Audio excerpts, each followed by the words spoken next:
A very good morning to all of you. I am Saurabh Rajput at this side. Today is the day number 4 for day number 4 is the solar photovoltaic technology basics. We are running the module introduction to solar systems and solar photovoltaic modeling using the PVC software and Simulink, and we are covering the introduction part of solar system. At the day number 4 at the today in today class we will cover the solar photovoltaic technology basics. Technology के बारे में हम आज को देखेंगे.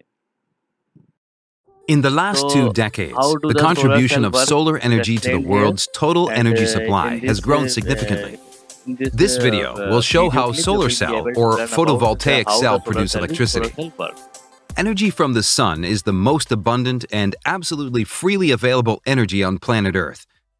In order to utilize this energy, we need help from the second most abundant element on Earth, sand. The sand has to be converted to 99.999% pure silicon crystals to use in solar cells.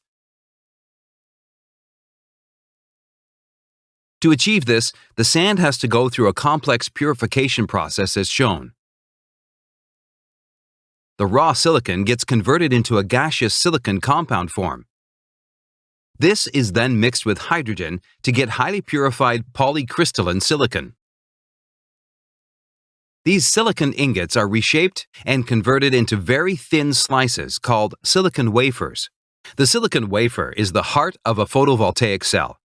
When we analyze the structure of the silicon atoms, you can see they are bonded together. When you are bonded with someone, you lose your freedom. Similarly, the electrons in the silicon structure also have no freedom of movement. To make the study easier, let's consider a 2D structure of the silicon crystals. Assume that phosphorus atoms with 5 valence electrons are injected into it. Here, one electron is free to move. In this structure, when the electrons get sufficient energy, they will move freely. Let's try to make a highly simplified solar cell only using this type of material. When light strikes them, the electrons will gain photon energy and will be free to move. However, this movement of the electrons is random. It does not result in any current through the load. To make the electron flow unidirectional, a driving force is needed. An easy and practical way to produce the driving force is a p-n junction. Let's see how a p-n junction produces the driving force.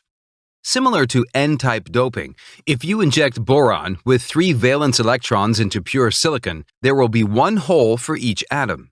This is called p-type doping.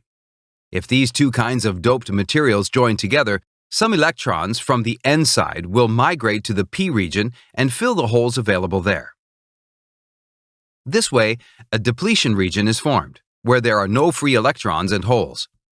Due to the electron migration, the n side boundary becomes slightly positively charged, and the p side becomes negatively charged. An electric field will definitely be formed between these charges. This electric field produces the necessary driving force. Let's see it in detail. When the light strikes the p-n junction, something very interesting happens. Light strikes the n region of the PV cell and it penetrates and reaches up to the depletion region. This photon energy is sufficient to generate electron-hole pairs in the depletion region. The electric field in the depletion region drives the electrons and holes out of the depletion region.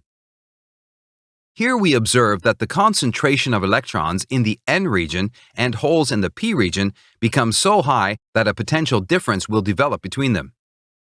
As soon as we connect any load between these regions, electrons will start flowing through the load. The electrons will recombine with the holes in the p region after completing their path. In this way, a solar cell continuously gives direct current. In a practical solar cell, you can see that the top N layer is very thin and heavily doped, whereas the P layer is thick and lightly doped. This is to increase the performance of the cell. Just observe the depletion region formation here. You should note that the thickness of the depletion region is much higher here compared to the previous case. This means that, due to the light striking, the electron-hole pairs are generated in a wider area compared to the previous case. This results in more current generation by the PV cell. The other advantage is that due to the thin top layer, more light energy can reach the depletion region. Now, let's analyze the structure of a solar panel. You can see the solar panel has different layers. One of them is a layer of cells. You will be amazed to see how these PV cells are interconnected. After passing through the fingers, the electrons get collected in bus bars. The top negative side of this cell is connected to the back side of the next cell through copper strips. Here, it forms a series connection. When you connect these series-connected cells parallel to another cell series, you get the solar panel. A single PV cell produces only around 0.5 voltage. The combination of series and parallel connection of the cells increases the current and voltage values to a usable range. The layer of EVA sheeting on both sides of the cells is to protect them from shocks, vibrations, humidity, and dirt. Why are there two different kinds of appearances for the solar panels? This is because of the difference in the internal crystalline lattice structure. In polycrystalline solar panels, multi-crystals are randomly oriented. If the chemical process of silicon crystals is taken one step further, the polycrystalline cells will become monocrystalline cells. Even though the principles of operation of both are the same, monocrystalline cells offer higher electrical conductivity. However, monocrystalline cells are costlier and thus not widely used. Even though running costs of PV cells are negligible, the total global energy contribution of solar voltaic is only 1.3%. This is mainly because of the capital costs and the efficiency constraints of solar voltaic panels, which do not match conventional energy options. Solar panels on the roofs of homes have the option to store electricity with the help of batteries and solar charge controllers. However, in the case of a solar power plant, the massive amount of storage required is not possible. So, generally, they are connected to the electrical grid system in the same way that other conventional power plant outputs are connected. With the help of power inverters, DC is converted to AC and fed to the grid. Please support Learn Engineering's educational activities on patreon.com, and also, don't forget to subscribe to our channel. Thank you. Then come to the solar cell. This is the very basic structure of solar cell. जैसा आप लोगों ने अभी देखा video में देखा कि solar cell किस तरह से डिज़ाइन किया आता है, कैसे उसकी वर्किंग होती है, तो उसके बेसिस पे मैंने एक सोलर सेल का सिर्फ एक सेल को कंसिडर करते हुए इस डायग्राम को यहाँ पे लगाया हुआ है. This is solar cell. Solar cell का बेसिक आपको क्लियर है. Now 1 minute. Yes. Considering this solar cell, मैंने यहाँ पर सोलर सेल का एक डायग्राम ड्रॉ किया है, एक इलेक्ट्रिकल इक्विवेलेंट सर्किट डायग्राम को यहाँ पे ड्रॉ किया है.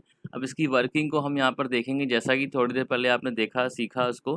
थोड़ा सा यहाँ पे इसको एक बार ब्रीफ में समझते हैं. इस पार्ट, सिर्फ उस पार्ट पे उन पॉइंट्स को फोकस करते हुए, जिससे कि हमें ये पता हो जाए कि हमें सोलर सेल का जो आगे IV कैरेक्टरिस्टिक्स प्लॉट करनी है, जो फर्दर उसके टेक्निकल टर्म्स को समझना है, तो हमारे नॉलेज में आए कि हम किन किन पॉइंट्स को फोकस करना है हमें.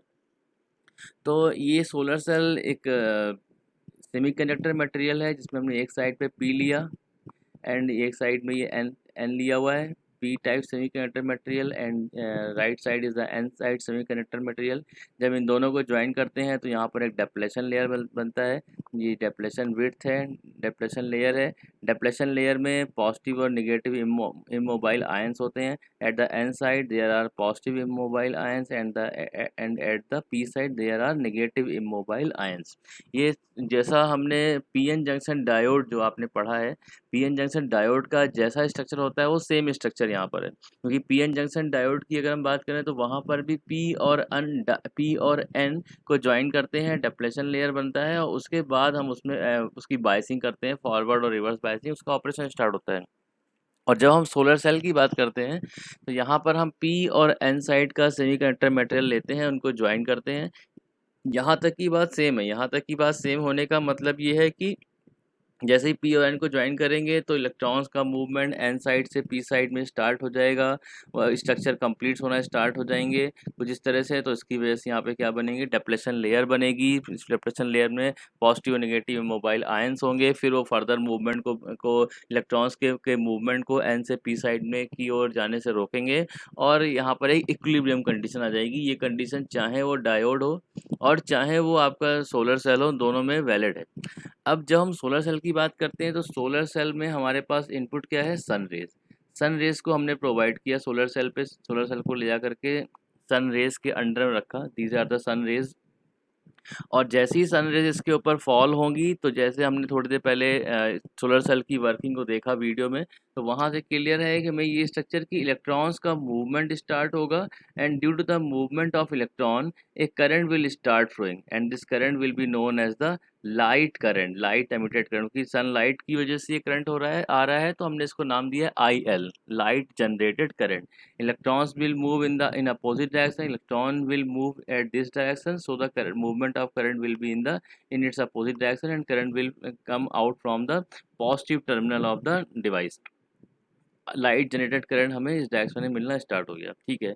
अब जैसे ही ये करंट यहाँ पर मूव करेगा, फ्लो करेगा, अभी हमारे पास ये I1 करंट कंपोनेंट जो लिखा हुआ ये नहीं है, और ये I कंपोनेंट नहीं है। हमने वर्किंग देखी, सन रेज को इनपुट किया, सन रेज को इनपुट करने से इलेक्ट्रॉन्स का मूवमेंट हुआ, जिसकी वजह से करंट का मूवमेंट मिला, और वो करंट जो हमको मिली वो कुछ यहाँ पर मिली IL करंट। IL करंट यहाँ पर अपने पाथ को फॉलो करेगा, यहाँ पर आएगा, और आई एल करंट जैसे ही इस एक्सटर्नली कनेक्टेड रेजिस्टेंस में पहुंचेगा, हमने एक सर्किट में आउटसाइड में एक रेजिस्टेंस लगाया हुआ है, ओम्स इसकी यूनिट है, और इस रेजिस्टेंस में जैसे ही ये करंट पहुंचेगा तो कहता है यहाँ पर एक वोल्टेज का ड्रॉप मिलेगा। Simply by using the formula, simple formula V is equal to I R, यहाँ पर एक वोल्टेज का ड्रॉप मिलेगा, उस वोल्टेज को हमने यहाँ पर V से शो कर दिया।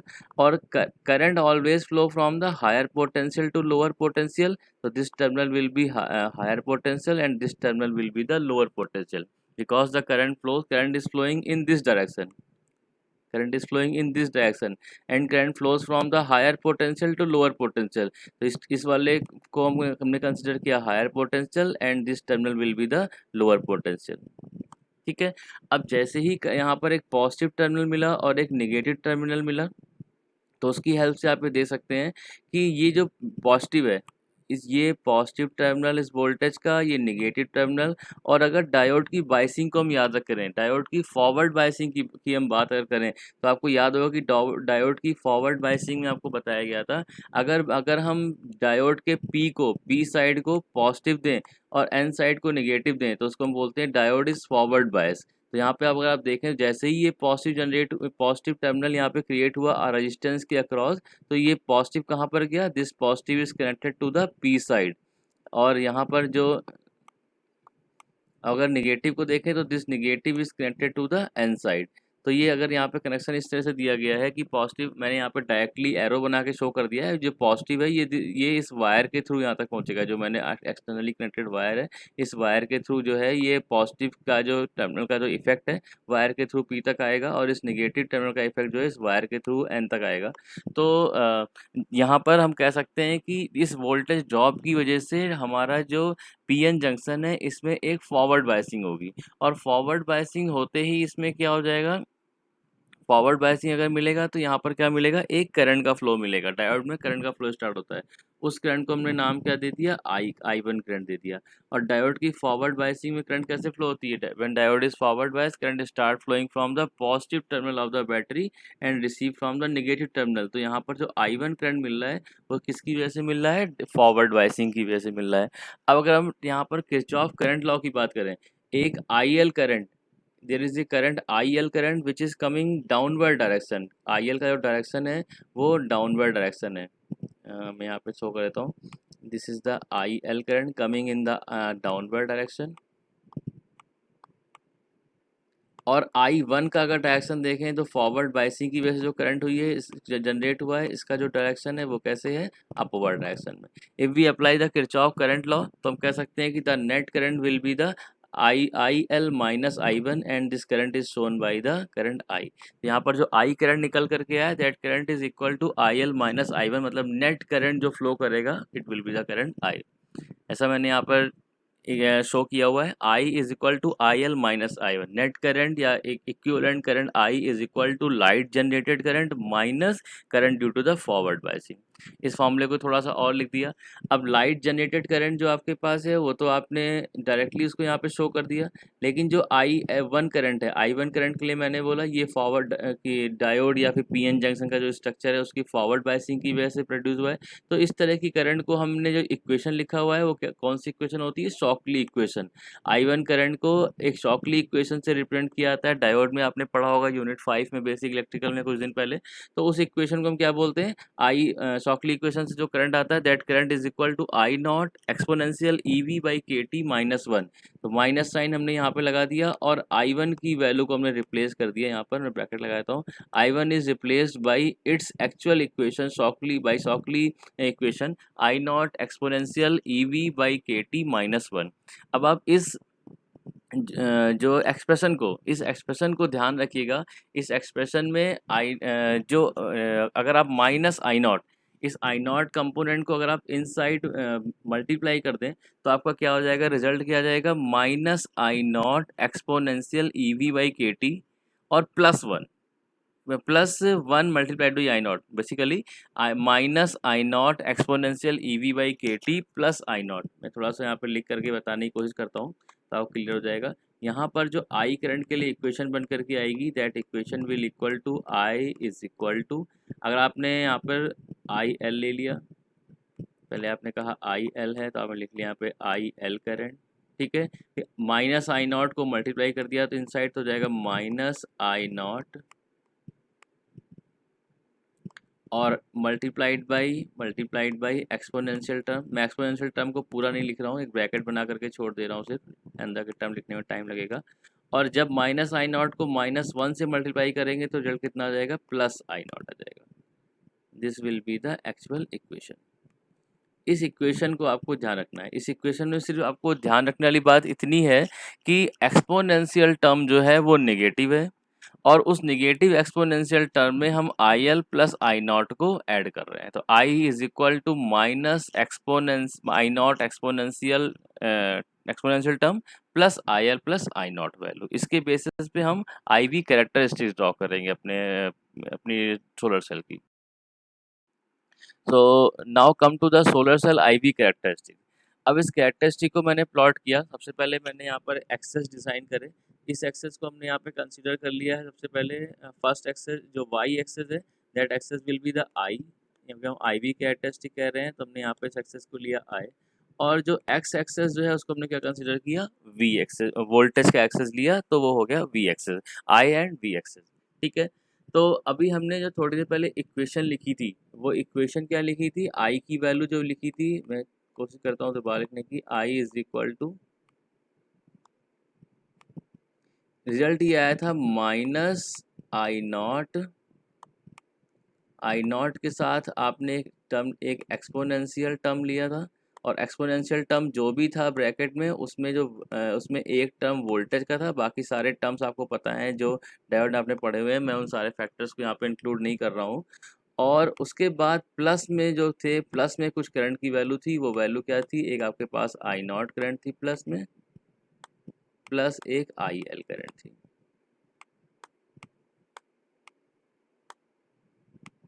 ये इक्वेशन थी।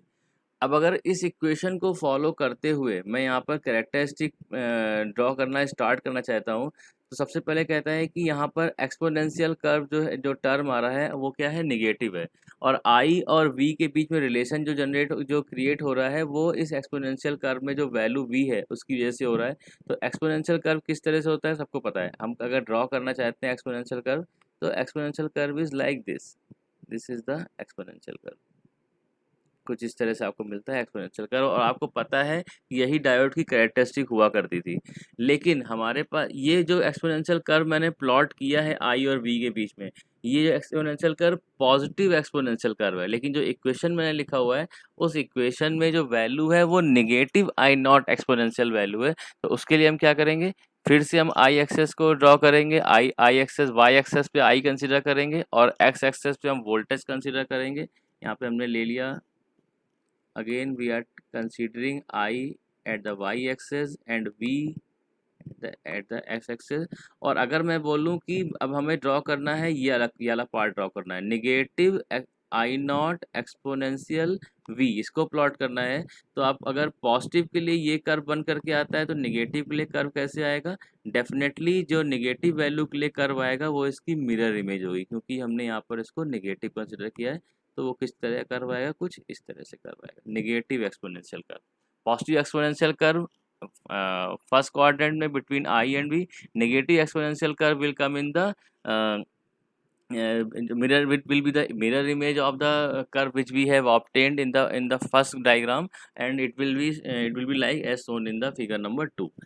अब कहता है कि इसके बाद और आगे बढ़ते हैं, तो कहता है कि हम फिर से ड्रॉ करते हैं एक बार वाई एक्सेस, करंट को कंसिडर करते हैं, फिर से एक बार ड्रॉ करते हैं एक्स एक्सेस, और हम यहाँ पे करंट को कंसिडर करते हैं, वोल्टेज कंसिडर करते हैं। This is the I and this value is V.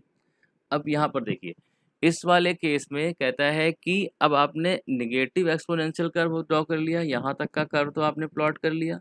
अब इस कर्व में आपको कुछ वैल्यू ऐड भी करनी है, मतलब कंप्लीट कैरेक्टरिस्टिक तब आएगी करंट और वोल्टेज के बीच में जब हम इन सारे टर्म्स को यहाँ पे कंसीडर कर लेंगे। तो अभी तक हमने जो कैरेक्टरिस्टिक डायग्राम नंबर 2 में ड्रॉ किया है उसमें केवल माइनस एक्सपोनेंशियल के लिए ड्रॉ किया है। अब उसमें हमें कुछ वैल्यू को ऐड करना है, जब उसमें कुछ वैल्यू को ऐड करेंगे then this characteristic will shift upward. जो हमें डायग्राम नंबर 2 में जो कैरेक्टरिस्टिक मिल रही है इसमें हम कुछ पॉजिटिव वैल्यू को ऐड करेंगे तो इसकी शिफ्टिंग अपवर्ड डायरेक्शन में हो जाएगी और एक्चुअल कैरेक्टरिस्टिक कुछ इस तरह से बन के आएगी। तो डायग्राम नंबर 3 में जो आपको कैरेक्टरिस्टिक दिखाई पड़ रही है आई वी कैरेक्टरिस्टिक, ये एक्चुअल कैरेक्टरिस्टिक्स है एक सोलर सेल की। जो डायग्राम है ये एक्चुअल डायग्राम को शो कर रहा है। यहाँ पर आई वाई एक्सेस पे आई को शो किया गया है, this is the current value and this will be the voltage value. Maximum voltage आपको वाई एक्सेस पे किसी इस वाले पॉइंट पे मिलेगा और मैक्सिमम करंट जो आपको मिलेगा वाई एक्सेस पे वो किसी इस पॉइंट पे मिलेगा। तो इस कर्व को हमें ध्यान रखना है आगे के लिए। नाउ अब यहाँ पर हमने छोटी सी कंडीशन ली, वो कंडीशन क्या है? कहता है कि छोटी सी केस स्टडी आप कह सकते हैं जिसके लिए हम आगे इस कैरेक्टरिस्टिक को और अच्छे से समझेंगे। कहता है the opaque PV module are tested under sunlight in order to measure the module parameters. The intensity of sunlight is measured by solarimeter। solarimeter एक इंस्ट्रूमेंट होता है जिसकी हेल्प से हम सन की इंटेंसिटी को मेजर करते हैं। एंड विच इज़ 746 वाट पर मीटर स्क्वायर। आपको अगर याद होगा मैंने in the very first class, not in the first class was the introduction class, in the second class जहाँ पर हमने देखा था, तो हमने वहाँ पर देखा था कि सन की जो इंटेंसिटी होती है उसको सनलाइट की इंटेंसिटी को हमने वाट पर मीटर स्क्वायर मेजर किया। तो जिस कंडीशन की ये बात कर रहे हैं, कह रहे हैं जिस टाइम पे ये टेस्टिंग परफॉर्म की गई उस टाइम पर जो इंटेंसिटी सन की जो थी वो 746 वाट पर मीटर स्क्वायर होगी। क्योंकि सन की intensity all time constant same तो नहीं होती, जो अप्रॉक्सीमेशन हम बोल सकते हैं कि 1400 वाट पर मीटर स्क्वायर आई थी बिना एरर के, और कंसीडरिंग द रिफ्लेक्शन पार्ट जो इंटेंसिटी आई थी वो 1000 वाट पर मीटर आई थी। लेकिन मॉर्निंग के टाइम पे सनलाइट कम होती है, फिर डे जैसे जैसे दिन बढ़ता है वैसे सनलाइट बढ़ती जाती है। दोपहर में आकर करीब करीब 12 और 1 बजे 2 बजे के बीच में सन की लाइट की इंटेंसिटी हाईएस्ट होती है। फिर शाम होते होते वो रिड्यूस होती है और पूरे रात भर इंटेंसिटी क्या होती है? ज़ीरो होती है। तो जिस समय ये टेस्टिंग की गई, जिस कंडीशन की मैं बात कर रहा हूँ, जिस कंडीशन को हमें आज डिस्कस कर रहे हैं एक मॉड्यूल के लिए, उस समय जो इंटेंसिटी सन की थी वो कितनी थी? 746 वाट पर मीटर स्क्वायर की इंटेंसिटी थी। ठीक है। फिर कहता है the area of module is 0.61 metre square. Module का एरिया देख लिया। ठीक है। कहता है कि now module voltage current and power is measured by using the multimeter. एक मल्टीमीटर इंस्ट्रूमेंट को यूज़ किया और उसकी वजह से वोल्टेज करंट और पावर को उन्होंने यहाँ पर मेजर किया under variable load condition, load को वेरी करते हुए। और कहता है जिसके लिए जो रिजल्ट हैं उसको किसी ऑब्जर्वेशन टेबल में शो किया है। देखते हैं वो ऑब्जर्वेशन टेबल क्या है। Now this is the observation table. अब इसमें कहता है कि ओपेक टाइप मॉड्यूल लिया, मॉड्यूल का नाम है, और ये हो गया आपके पास voltage, this is the voltage, this is the current of the module and this is the power. अब ये आपके पास वैल्यूज़ आ गई। इसके लिए इन्होंने कैसे मेज़र किया? इसके जो लोड कनेक्टेड है मॉड्यूल का उस लोड को वेरी करते गए और इन सारे रिजल्ट को हम मेज़र करते गए और एक टेबल के फॉर्म में इन्होंने लिख दिया। जब वोल्टेज 0 है पहले में तो करंट की वैल्यू 1.8 है और पावर कितना आ रहा है? 0 आ रहा है। इसको अभी थोड़ा समझते हैं हम। इसको समझने के लिए ही मैंने यहाँ पर इस डायग्राम को प्लॉट किया है। अब जो कैरेक्टरिस्टिक मैंने यहाँ पर ड्रॉ की थी डायग्राम नंबर 3 में, उस कैरेक्टरिस्टिक को मैंने वापस यहाँ पर ले करके आता है, और ये हो गया वाई एक्सेस मतलब करंट एक्सेस, ये हो गया आपके पास एक्स एक्सेस मतलब वोल्टेज एक्सेस, ये हो गया करंट एक्सेस, वोल्टेज एक्सेस। अब कहता है सबसे पहले यहाँ पे पॉइंट लिखा हुआ है आईएससी लिखा हुआ है। आईएससी का जो नाम है वो क्या है, short circuit current. I means current, SC means short circuit. अब इसको शॉर्ट सर्किट करंट क्यों लिखा, कहता है कि अगर इस वाले पॉइंट के आप कोऑर्डिनेट देखें, जो ये यहाँ पर जो पॉइंट शो किया गया है, इस पॉइंट के अगर कोऑर्डिनेट्स आप देखें तो इस पॉइंट पर जो वोल्टेज की वैल्यू होगी वो वैल्यू क्या हो जाएगी, ज़ीरो वैल्यू जाएगी इस वाले पॉइंट पर। At this point the voltage will be the zero volt. क्यों ज़ीरो वोल्ट, अगर आप यहाँ पर देखें तो एक्स एक्स इस वाले पॉइंट पे एक्स एक्सेस से मूवमेंट किया ही नहीं गया। अगर एक्स एक्सेस से मूवमेंट नहीं किया गया इसका मतलब वोल्टेज कितना हो जाएगा, ज़ीरो हो जाएगा। और करंट की वैल्यू को नाम दे दिया आईएससी। इस कंडीशन को अगर मैं इस टेबल में देखूं तो कहता है ज़ीरो वोल्ट हमें यहाँ पर मिल रहा है और करंट हमें क्या मिल रहा है, 1.8 एम्पीयर करंट मिल रहा है। इट मीन्स जो आईएससी जो करंट है, उस आईएससी करंट की जो वैल्यू टेबल के अकॉर्डिंग हम यहाँ पुट करते हैं तो कितनी आ रही है, 1.8 एम्पियर। 1.8 एम्पियर को मैंने यहाँ पर ला करके लिख लिया, दिस इज 1.8 एम्पियर। ठीक है, अब मैं एक पॉइंट हो गया, अब दूसरे पॉइंट को पकड़ता हूँ, इस वाले पॉइंट पे आता हूँ। इस वाले पॉइंट पे कहता है कि इस वाले पॉइंट पे एक्स वैल्यू जो है वो वीओसी नाम दिया गया है, लेकिन इस वाले पॉइंट के कोऑर्डिनेट्स में जो वाई वैल्यू होगी वो वैल्यू क्या होगी, ज़ीरो वैल्यू होगी। क्योंकि अगर आप इस वाले पॉइंट को देखें तो ये एक्स एक्सेस पे एक पॉइंट है और एक्स एक्सेस पे जो हमने मूवमेंट किया तो वाई एक्सेस पे मूवमेंट हमारा ज़ीरो है। तो इस पॉइंट के कोऑर्डिनेट मिलेंगे we O C comma zero, current की वैल्यू ज़ीरो, वोल्टेज की वैल्यू वी ओ सी। अगर हम अपनी ऑब्जर्वेशन टेबल में लास्ट वाले रो को देखें, लास्ट वाले पार्ट को अगर देखें तो यहाँ पर कहता है कि 15.6 तो वोल्टेज हो गया और 0 एम्पियर क्या है, करंट दिया गया है। तो 0 एम्पियर करंट तो वेरीफाई हो गया। वीओसी की वैल्यू क्या हो गई, यहाँ पे हमने वीओसी की वैल्यू लिखी, टेबल की हेल्प से हमने वैल्यू लिखी, वो वैल्यू कितनी आती है, 15.6। दिस इज 15.6, ये वैल्यू आ गई 15.6 वोल्ट। अब देखिए कैरेक्टरिस्टिक्स को मैंने एक एग्जांपल लेकर के एक्सप्लेन करने की कोशिश करी, जिससे कि आपको ये क्लियरली समझ में आए कैरेक्टरिस्टिक प्लॉट कैसे की जाती है। जो यहाँ पर टेबल में जो पहली रीडिंग थी उस रीडिंग में वोल्टेज ज़ीरो था और करंट की एक वैल्यू थी। उस रीडिंग को हमने वोल्टेज ज़ीरो और करंट की वैल्यू को ला करके हमने इस वाले पॉइंट पे शो कर दिया, क्योंकि इस वाले पॉइंट पे वोल्टेज ज़ीरो होता है और करंट की एक वैल्यू एग्जिस्ट करती है। उस करंट को नाम दिया गया था आईएससी और उस आईएससी को की जो वैल्यू है वो कितनी है, 1.8 एम्पियर शो करती है। लास्ट वाली जो रीडिंग है टेबल में वो है 15.6 वोल्ट और 0 एम्पियर। अगर इस वाले यहाँ पर हम आकर के इस पॉइंट को देखते हैं तो यहाँ पर एक वोल्टेज एग्जिस्ट करता है लेकिन करंट की वैल्यू ज़ीरो होती है, तो हमने इस वोल्टेज को लिख दिया 15.6 वोल्ट और करंट की वैल्यू क्या लिख दिया, ज़ीरो लिख दिया। अब अगर इस पॉइंट के अकॉर्डिंग हम पावर देखें तो इस वाले पॉइंट पर भी पावर ज़ीरो आ रहा है और इस लास्ट वाले पॉइंट पर भी पावर कितना आ रहा है, ज़ीरो पावर आ रहा है। क्यों ऐसा हो रहा है, क्योंकि power is simply V into I. DC पर प्रोड्यूस करता है हमारा सोलर सेल, अगर सोलर सेल डीसी प्रोड्यूस करेगा तो पावर का simple formula V into I. जब हमने ज़ीरो को 1.8 के साथ मल्टीप्लाई किया, ज़ीरो इज मल्टीप्लाइड बाई 1.8, कितना रिजल्ट आ गया, ज़ीरो आ गया। यहाँ पे लास्ट में 15.6 को जब जीरो से मल्टीप्लाई किया तो रिजल्ट कितना आ गया, ज़ीरो आ गया। तो इन दोनों पॉइंट पे जो पावर निकल करके आएगा वो ज़ीरो होगा। तो जो पावर के लिए अगर आप देखें तो कर्व अगर देखें तो ड्रॉ करें तो यहाँ पे पावर की वैल्यू क्या निकल के आती है, इन दोनों पॉइंट पे ज़ीरो आएगी। कर्व अभी आगे प्लॉट करेंगे। मीन वाइल अगर आप इसके मीन वाइल यहाँ से लेकर के यहाँ तक टेबल में वैल्यूज़ को देखें तो यहाँ पर वैल्यूज़ का वेरिएशन है और किसी भी वैल्यू पर पावर की वैल्यू जो है वो ज़ीरो नहीं हो रही। पावर मतलब एग्जिस्ट करेगा। अब इस पावर वाले पार्ट को शो किया गया तो कहता है कि इस वाले पॉइंट पे, मैं पेन का कलर थोड़ा चेंज करता हूँ इससे आपको समझ में आए। इस वाले पॉइंट पे पावर ज़ीरो, इस वाले पॉइंट पे पावर ज़ीरो। और मीनवाइल जब हमने मूवमेंट स्टार्ट किया, वैल्यूज़ को पुट करना स्टार्ट किया तो कुछ यहाँ पर हमें अलग अलग पॉइंट मिले। जैसे मान लीजिए हम कहते हैं कि फर्स्ट पॉइंट लेते हैं, फर्स्ट पॉइंट है वोल्टेज 0.2 है। वोल्टेज का मूवमेंट मैंने कर दिया यहाँ पर 0.2। 0.2 वोल्ट पे करंट कितना आ रहा है, 1.7। तो करंट की वैल्यू कहीं यहाँ पर मिलेगी 1.7। पहले 1.8 थी पहली वैल्यू, पहले उसके बाद सेकंड वैल्यू 1.7 हुई तो करंट क्या हो गई, रिड्यूस हो गई। करंट अगर रिड्यूस हुई तो वोल्टेज जब 0.2 हुआ तो करंट जब रिड्यूस हुई तो वो दोनों के करस्पॉन्डिंग जो पॉइंट मिले कहीं यहाँ पे पॉइंट मिलेगा। तो इस तरह से हम देखते हैं कि यहाँ पर हम वोल्टेज को जैसे जैसे इंक्रीज कर रहे हैं वोल्टेज की वैल्यू को 0.2, 1.5, 7.1, 9, 12.8 वोल्टेज की वैल्यू को रेगुलरली इंक्रीज किया जाता है। जैसे हम वोल्टेज की वैल्यू को इंक्रीज करते हैं तो करंट में क्या मिल रहा है, रिडक्शन मिल रहा है। 1.7, 1.6, 1.5 करते करते वैल्यू आ गई 0.8 तक आ गई। तो अगर आप यहाँ पर देखें तो as you will increase the voltage on the X axis, जैसे जैसे आपने वोल्टेज को एक्स एक्सेस पे इंक्रीज करना स्टार्ट किया यहाँ पर, तो इसके इंक्रीमेंट के साथ साथ जो वाई एक्सेस पे करंट मिलेगा वो वैल्यू क्या हो जाएगी, रिड्यूस करती जाएगी।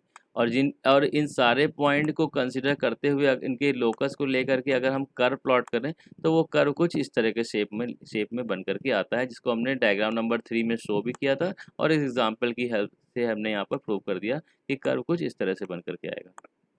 अब इस कर्व को अगर देखें, पावर ऑफ वोल्टेज को मल्टीप्लाई करें, अगर हम यहाँ पर पावर ऑफ वोल्टेज को मल्टीप्लाई करते हुए चलें तो यहाँ पर इस पूरे कर्व में एक पॉइंट ऐसा मिलेगा जहाँ पर पावर की वैल्यू मैक्सिमम होगी। अगर आप उस वाले पॉइंट को ढूंढें तो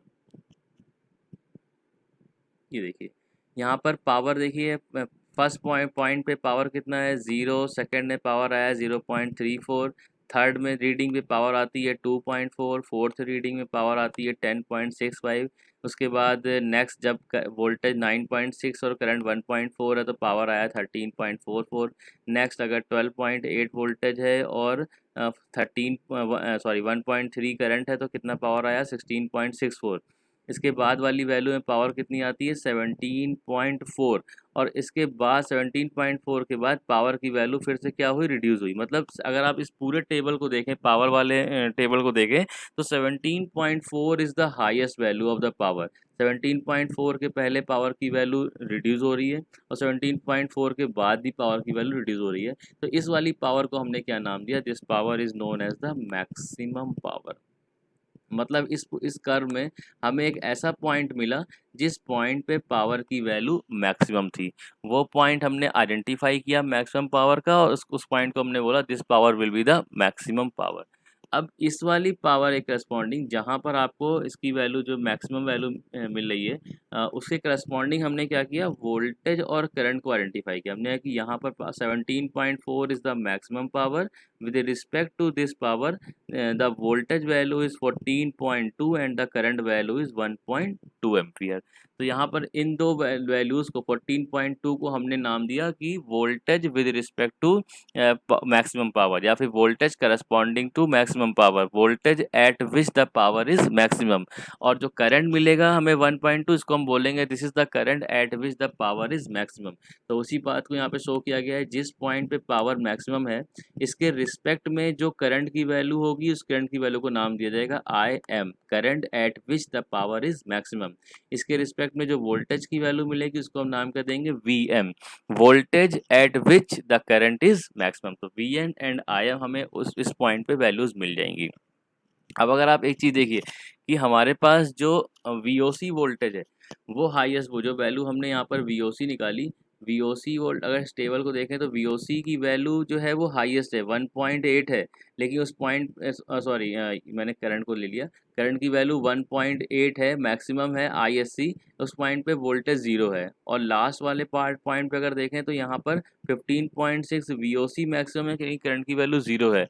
तो अब हमारे पास टर्म्स निकल करके आए चार अलग टर्म्स। सोलर सेल के केस में एक आपको वोल्टेज मिला VOC voltage, open circuit voltage जब करंट ज़ीरो। सेकंड आपको मिला शॉर्ट सर्किट करंट जब वोल्टेज ज़ीरो। और थर्ड आपको मिला आई एम करंट जब जिस पर पावर मैक्सिमम है। और एक आपको मिला वी एम वोल्टेज जिस पॉइंट पे पावर मैक्सिमम है। मतलब दो अलग तरह के वोल्टेज आपको मिले और दो अलग तरह के करंट मिले और करस्पॉन्डिंग आपको पावर का वेरिएशन और एक मैक्सिमम पावर मिला। नेक्स्ट आगे मूव करते हैं। फिर कहता है कि अब मैंने यहाँ पर एक लाइन ये ड्रॉ करी, ये लाइन इस पार्ट पे ड्रॉ की कि मैंने एक्स एक्सेस के पैरेलल एक लाइन को ड्रॉ किया और एक लाइन दूसरा ड्रॉ किया वाई एक्सेस के पैरेलल लाइन को ड्रॉ किया। कहता है कि अगर हम इस वाले पॉइंट पर देखें तो इस वाले पॉइंट के कोऑर्डिनेट्स क्या निकल करके आएंगे, the coordinate of this point will be the X axis पे वैल्यू हो जाएगी V O C value, V O C, और वाई एक्सेस पे वैल्यू कितनी जाएगी I S C value, I S C. ये हो these are the coordinates of this point V O C और आई एस सी। वीओसी और ISC को अगर हम मल्टीप्लाई करें तो हमें मैक्सिमम वैल्यू मिलेगी, क्योंकि वीओसी हाईएस्ट वोल्टेज है सोलर सेल के मेजरमेंट में और आईएससी मैक्सिमम करंट है। इन दोनों को अगर हम मल्टीप्लाई करें तो वीओसी और आईएससी के मल्टीप्लिकेशन से जो पावर मिलेगा वो मैक्सिमम पावर होगा। लेकिन ये पॉसिबल ही नहीं है, क्योंकि जब वीओसी एग्जिस्ट करता है जिस पॉइंट में, उस पॉइंट पे आईएससी नहीं मिलता। जब वीओसी मिलता है तो करंट की वैल्यू जीरो होती है। तो ये एक हाइपोथेटिकल पावर हो गया। इट मीन्स कि power of the solar cell is required to be equal to VOC into ISC, but practically it is not possible because at the time of VOC ISC is 0 and at the time of ISC VOC value is 0। तो like इसके और हमें जो actual power मिलता है वो power कितना है, पीएम पावर है। It means the this power जो हमें यहाँ पर जो कर्व मिल रहा है, जो एक्चुअल कर्व है और जो न्यू कर्व मैंने ड्रॉ किया रेक्टेंगल वाला, वो इसको देखें तो this is the gap between the actual power and the hypothetical power. Actual power हमको मिल रहा है पीएम पावर, जिसको हमने यहाँ पर शो किया गया है, और हाइपोथेटिकल पावर या मैक्सिमम पावर जो हम अचीव करना चाहते हैं लेकिन अचीव नहीं हो पाएगा, उसको हमने इस वाले पॉइंट पे शो किया गया है। तो यहाँ पर जो मैंने अभी ब्लैक कलर से जो लाइंस शो करी, ये लाइंस उस पार्ट को शो कर रही हैं कि हमारा कर्व क्या हमारे कर्व में कितना पावर की वैल्यू रिड्यूस हो रही, कितनी पावर को हम लॉस कर रहे हैं।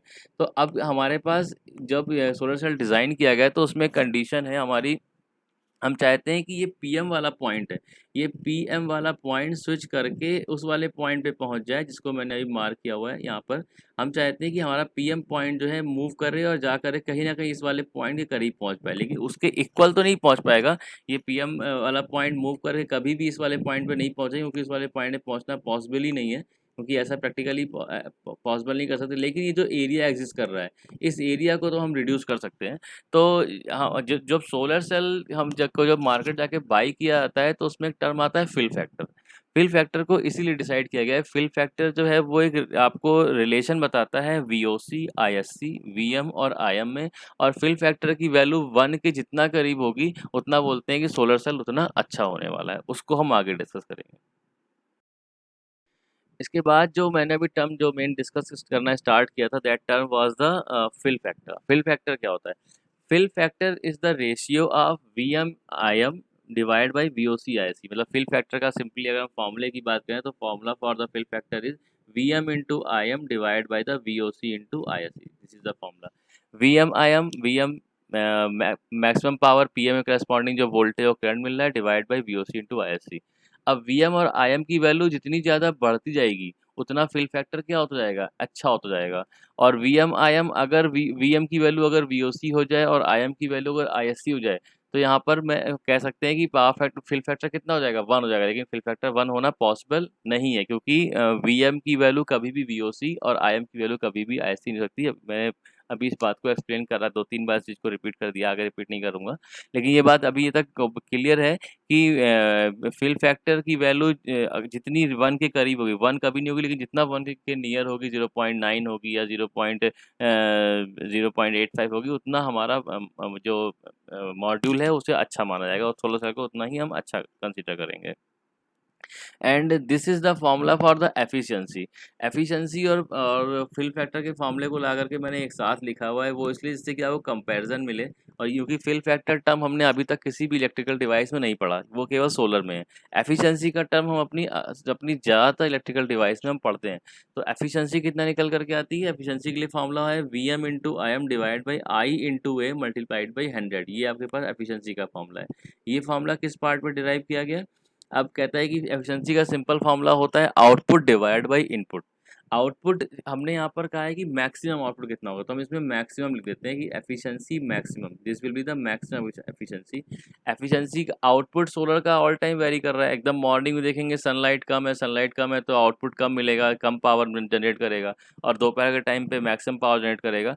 तो हमने एक ऐसी कंडीशन चूज करी जब हमारे पास मैक्सिमम पावर मिल रहा है, तो उस मैक्सिमम पावर के करस्पॉन्डिंग हमने कहा कि V M into I M will be the maximum output। So efficiency is equal to output and output value is equal to power, power is Vm into Im।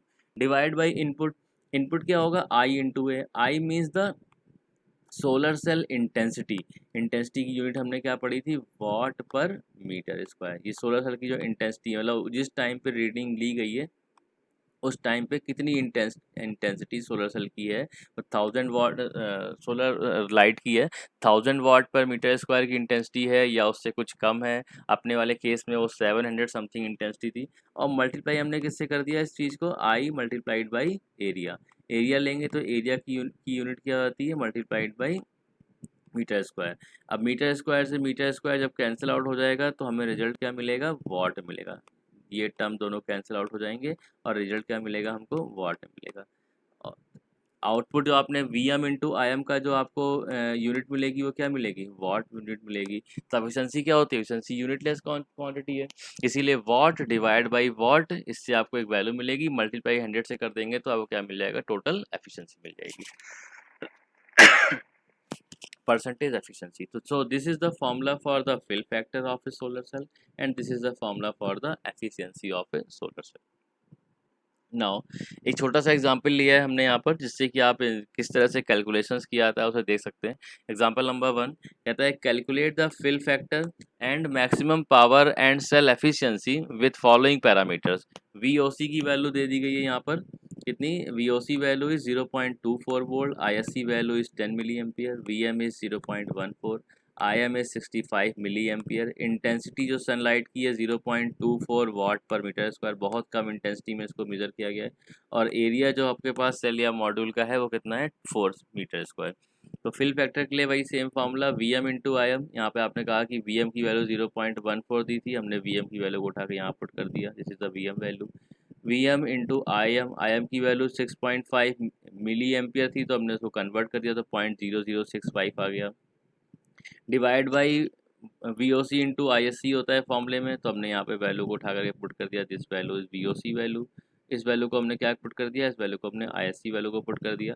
जब इसको solve करते हैं तो result कितना निकल करके आता है, result comes out as 0.379 is the fill factor. इसका मतलब जो ये सेल है उसकी जो जिस सिचुएशन में बात की जा रही है, इस पर्टिकुलर, क्योंकि मैंने यहाँ पे क्या लिया, इंटेंसिटी 0.24 वाट पर मीटर स्क्वायर, मतलब एकदम अर्ली मॉर्निंग या अर्ली या फिर लेट नाइट इवनिंग की बात की जा रही है, जहाँ पर इंटेंसिटी सन की बहुत कम है। तो उस कंडीशन में जब इसको मेजर किया गया तो कितना आता है फिल फैक्टर, 0.37, या फिर कह सकते हैं 0.4। ये 0.4 फिल फैक्टर इस कंडीशन में बहुत कम है, जिसका मतलब आउटपुट जो आ रहा है वो बहुत कम आ रहा है। तो यहाँ से दोनों चीज़ रिलेट कर जाती हैं।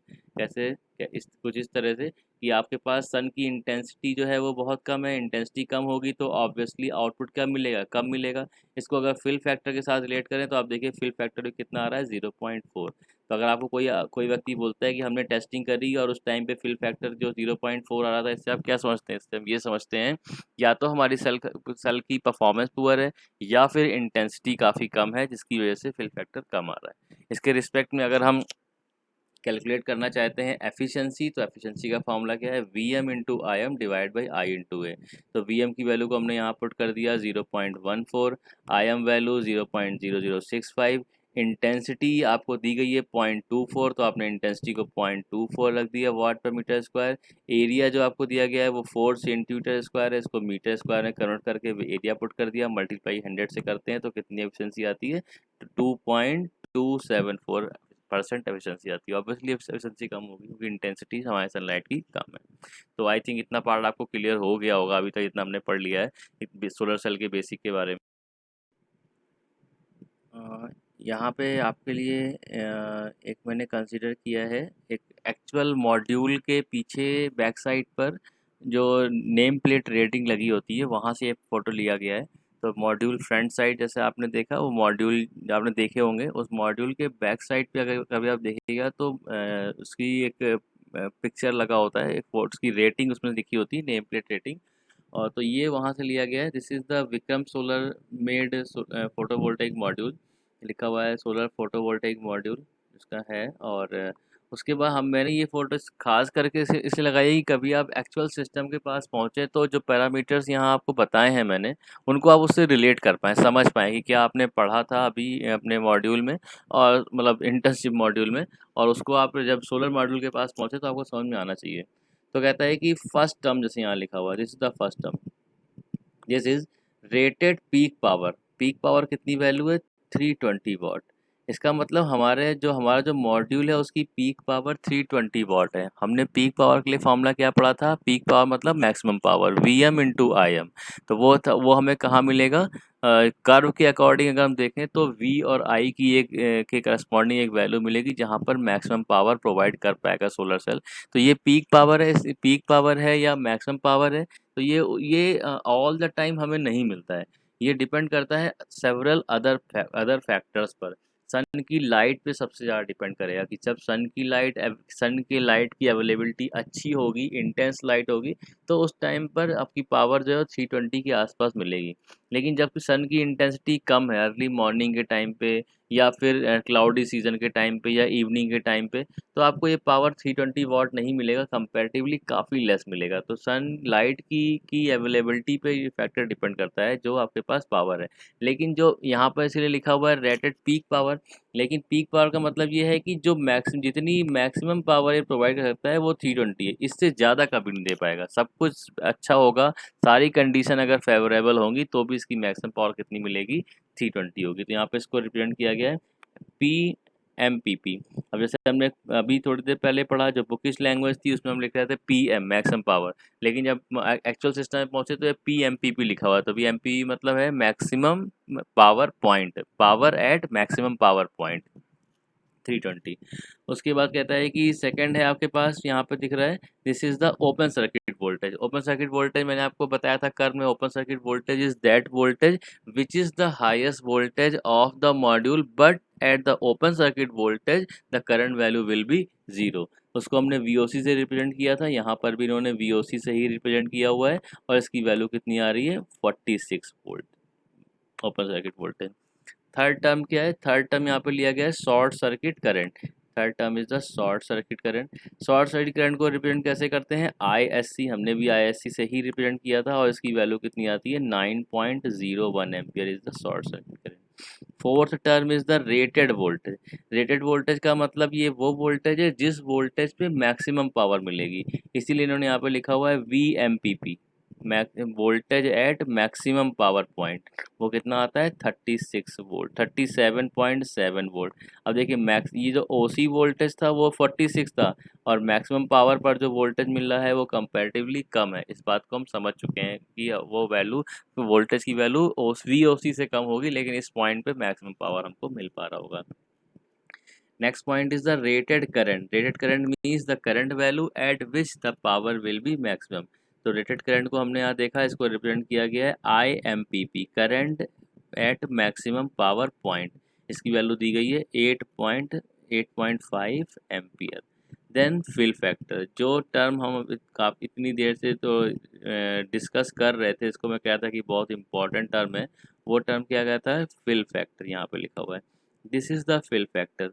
कि फिल फैक्टर की वैल्यू जितना यूनिटी के पास पहुंचेगी, 1 होनी चाहिए आइडियली, जो कि पॉसिबल नहीं, लेकिन जितना यूनिटी के पास पहुंचेगी उतना मॉड्यूल अच्छा होगा। फिल फैक्टर को यहाँ पे लिखा गया, फिल फैक्टर यहाँ पे एफ से डिफाइन किया गया है और इसकी वैल्यू लिखी गई 77.04%। 77.04% का मतलब ये होगा 0.77 या 0.8। तो 1 के रिस्पेक्ट में 0.8 इज़ कंसिडरेबल। तो अगर आप मॉड्यूल को लेने गए मार्केट में, आपको ये सारे स्पेसिफिकेशन, सेम स्पेसिफिकेशन के 2 मॉड्यूल मिले। आपने कहा कि यहाँ से लेके यहाँ तक 2 मॉड्यूल रखे हैं और स्टार्टिंग के सारे पैरामीटर सब में कॉमन है। लेकिन अब आप जब फिल फैक्टर पे आओगे तो इस वाले मॉड्यूल का फिल फैक्टर 0.8 है और जो दूसरा मॉड्यूल अगर उसका फिल फैक्टर अगर 0.5 है, then you should buy the module which is having the higher fill factor। तो ये है यहाँ पर 77.7 है, तो ये कंपैरेटिवली अच्छा मॉड्यूल है अदर मॉड्यूल से। और अगर हम एफिशिएंसी की बात करते हैं तो एफिशिएंसी को यहाँ पर रिप्रेजेंट किया गया है कैसे? परसेंटेज वाले टर्म से रिप्रेजेंट किया गया है, दिस इज़ द एफिशिएंसी, और इसको रिप्रेजेंट किया गया है यहाँ पे परसेंटेज वाले टर्म से। और कितनी एफिशिएंसी है? 16.67%। इलेक्ट्रिकल एफिशिएंसी इस मॉडल की 16.67% है, काफ़ी कम एफिशिएंसी होती है सोलर की। और उसके बाद इसके क्लास वगैरह और टाइप को डिफ़ाइन किया गया है और इसका NOCT टेम्परेचर जो रेंज है उसको डिफ़ाइन किया गया है, 44 + 2 डिग्री सेंटीग्रेड का टेम्परेचर डिफ़ाइन किया गया है। और बाकी अदर पैरामीटर्स हैं जो 1000 आई कंडीशन जो स्टैंडर्ड टेस्ट कंडीशन है उससे कंसिडर किया गया है 1000 वाट/मीटर स्क्वायर वगैरह जो है तो कंडीशन के अकॉर्डिंग यहाँ पर इस चीज़ को इसका डायमेंशन भी लास्ट में लिखा गया है कि थोड़ा सा पिक्चर जो है इसमें एक पार्ट और था जो कट हो गया है, तो इसमें लिखा होता है कि एट स्टैंडर्ड टेस्ट कंडीशन। ये सारी चीज़ें जो है वो स्टैंडर्ड टेस्ट कंडीशन पे आती है। स्टैंडर्ड टेस्ट कंडीशन मतलब when the sun intensity is 1000 watt per metre square, उस कंडीशन पे ये रिजल्ट आपको मिल रहे हैं। तो अगर आप एक्चुअल मॉड्यूल देखें तो इनके पैरामीटर्स को देख कर घबराएं नहीं, आप इसको देखें एक बार, समझें, और जो हमने थ्योरी में पढ़ा है कर्व, उस कर्व के साथ रिलेट करें और फिर आप एनालाइज कर पाएंगे कि एक्चुअली कौन सा मॉड्यूल अच्छा है, कौन सा मॉड्यूल अच्छा नहीं है, क्या उसकी रेटिंग है, किस तरह से उसको समझा जाएगा और किस तरह से उसको कनेक्ट किया जाएगा, आगे भी हम उसको देखेंगे। अभी तक हमने जो कवर किया वो ये था कि सोलर सेल का बेसिक वर्किंग क्या होती है। उसके बाद हमने देखा कि सोलर सेल की कैरेक्टरिस्टिक कैसे प्लॉट करी जाती है। सोलर सेल में जब लाइट पड़ेगी तो कौन कौन सी करंट्स मिलेंगी। उसके बाद IV कैरेक्टरिस्टिक होगी और कैरेक्टरिस्टिक में कौन कौन से टर्म्स आते हैं। दो अलग तरह के वोल्टेज VOC और VM, दो अलग तरह की करंट ISC और IM मिला हमको। सोलर सेल की पावर क्या होगी, मैक्सिमम पावर क्या होगी, उसकी रिस्पेक्ट में हमने फिल फैक्टर को डिज़ाइन किया। उसके बाद हमने एफिशिएंसी के लिए फॉर्मूला लिखा और उस बेसिस पे हमने कुछ न्यूमेरिकल्स परफॉर्म करे। अब कहता है कि अब सोलर सेल का बेसिक हमें समझ में आ गया। अब हम सोलर सेल और देखेंगे और उसके बाद देखेंगे सोलर मॉड्यूल क्या होते हैं। तो ये जो डायग्राम यहाँ पर बना हुआ है, ये डायग्राम आपको बता रहा है कि सोलर सेल जो बना हुआ है, इस सोलर, ये फर्स्ट सोलर सेल है, this is first solar cell, this is second solar cell and this is third solar cell. अगर सोलर सेल को हम सीरीज में कनेक्ट करें तब आउटपुट क्या आएगा, सोलर सेल को पैरेलल में कनेक्ट करें तब आउटपुट क्या आएगा। तो कहता है कि this diagram is showing the series combination of the solar cell. अगर सीरीज में कनेक्ट करेंगे तो solar cell is nothing but a battery, मतलब अगर इसको ओवरऑल अगर आप देखें, वो कंफ्यूजन ना हो, सोलर सेल का जब हमने सारा वर्किंग वगैरह सब देख लिया, समझ लिया, तो हमें समझ में आया कि ये DC सप्लाई देने वाला एक सोर्स है और DC सप्लाई देने वाले सोर्स को हम एक बैटरी की तरह शो करते हैं। तो ये इसको हम एक बैटरी के सिंबल से रिप्रेजेंट कर सकते हैं। इसका एक टर्मिनल क्या होगा, पॉजिटिव टर्मिनल, और एक टर्मिनल क्या होगा, निगेटिव टर्मिनल। अगर मैं दूसरी बैटरी की बात करूँ, यहाँ पर एक फर्स्ट बैटरी, अगर आपके पास कोई दूसरी बैटरी अवेलेबल है तो आपने कहा कि मैं दूसरी बैटरी को ड्रॉ कर लेता हूँ, this is the second battery. अब आपने कहा इस बैटरी का ये पॉजिटिव टर्मिनल और इस बैटरी का ये निगेटिव टर्मिनल, इसको आपने कहा कि ये सेकंड बैटरी हो गई। उसके बाद अगर मैं कहता हूँ, आप कहते हो कि सर थर्ड बैटरी भी हमारे पास अवेलेबल है, तो थर्ड बैटरी के लिए ड्रॉ करते हैं। तो यहाँ पर एक ड्रॉ कर लिया हमने थर्ड बैटरी और ये इसका पॉजिटिव टर्मिनल और ये इसका नेगेटिव टर्मिनल। इसको आप बैटरी बोलिए या फिर हम इसको सोलर सेल भी बोल सकते हैं। अब इन बैटरी को हम आउटपुट की रिक्वायरमेंट के अकॉर्डिंग जिस तरह से अभी तक कनेक्ट करते आ रहे हैं, वही सेम कनेक्शन हमको प्रोवाइड करना है अपने सोलर सेल में। मान लीजिए कि आपके पास 3 सोलर सेल हैं और तीनों का जो वोल्टेज है वो 1 वोल्ट 1 वोल्ट 1 वोल्ट है, और आप चाहते हैं कि आउटपुट में आपको 3 वोल्ट चाहिए, तो आप तीनों को सीरीज में लगाएंगे। और सीरीज में लगाने का तरीका कैसा होगा, पोलैरिटी कुछ ऐसी होनी चाहिए कि आपने जो कनेक्शन किया वो एक सेल के पॉजिटिव को दूसरे के नेगेटिव के साथ कनेक्ट किया। उसके बाद थर्ड सेल के पॉजिटिव को सेकंड वाले के नेगेटिव के साथ कनेक्ट किया। ये आपके पास एक टर्मिनल बन कर के आएगा पॉजिटिव टर्मिनल, और ये टर्मिनल क्या बन कर के आएगा, एक नेगेटिव टर्मिनल। तो फर्स्ट वाली बैटरी का वोल्टेज अगर 1 वोल्ट, सेकंड का 1 वोल्ट, थर्ड का 1 वोल्ट, और तीनों की पोलैरिटी जो है वो एक ही डायरेक्शन में है, तीनों एक ही डायरेक्शन को फेस कर रहे हैं, तो जो नेट वोल्टेज आपको वो मिलेगा वो कितना हो जाएगा, 3 वोल्ट आपको वोल्टेज यहाँ पर मिल जाएगा। यदि आपके पास 3 बैटरी हैं, 3 बैटरी को आपने अगर 2 की पोलैरिटी एक डायरेक्शन रखी और थर्ड की पोलैरिटी की डायरेक्शन आपने चेंज कर दी, तो जो सेम डायरेक्शन वाले हैं वो एडिशन देंगे वोल्टेज का, जो थर्ड वाला है वो माइनस हो जाएगा। तो जो बेसिक रूल हमारे पास बैटरी के कनेक्शन के होते हैं, वही सेम रूल हम यहाँ पर फॉलो करते हैं अपने सोलर सेल के कनेक्शन के लिए, पॉजिटिव नेगेटिव को कंसिडर करते हुए।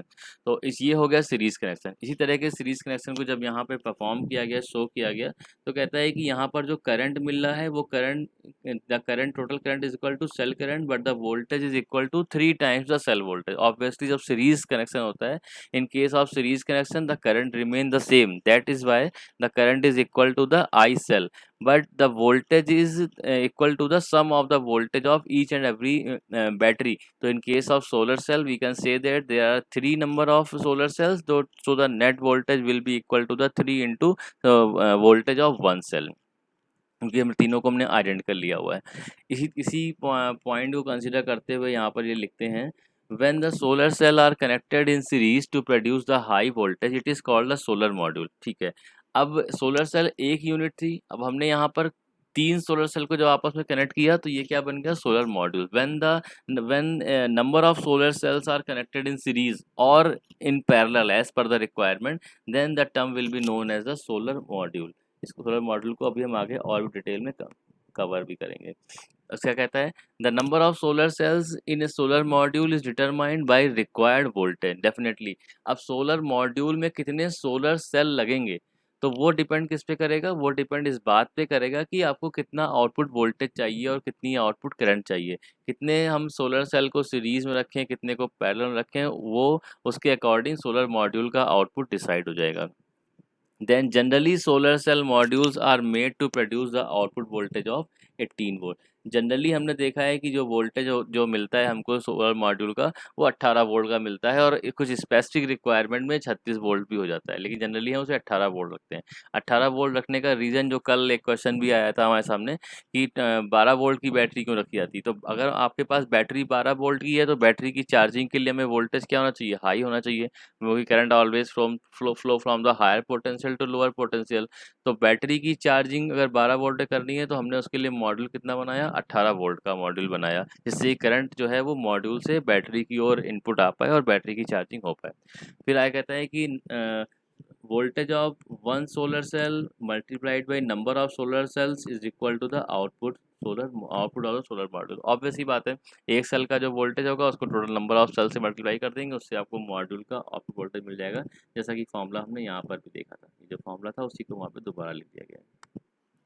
By using this formula, we can say that the 36 solar cells of 0.5 volt each will be required for producing 18 volt output voltage module.